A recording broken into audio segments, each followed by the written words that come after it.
زموږ د والد صاحب مرحوم برخورد په مجموع کې د هر چا سره ډېر نرم و. نو د خپلو اولادو سره یې هم برخورد همداسې نرم و. خصوصا زما سره بیا ځکه تر ما مخکې زما دوې خویندې یو ورور کوچنیوالي وفات شوه، نو بیا چې زما تر پیدایش وروسته بیا زه ډېر باندې ګران وم. نو برخورد یې ډېر نرم او ډېر ښه و. د ده هدف دا نه و چې زما تر ژونده به تاسې مبارزه کوئ او تر هغه وروسته به بیا نو په کور باندې کښېنئ.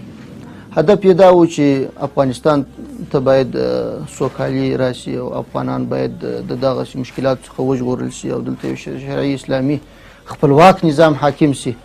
د پردیو اهداف چې دلته پیاده کېږي دا باید د منځه څخه ولاړ شي او دلته باید که څوک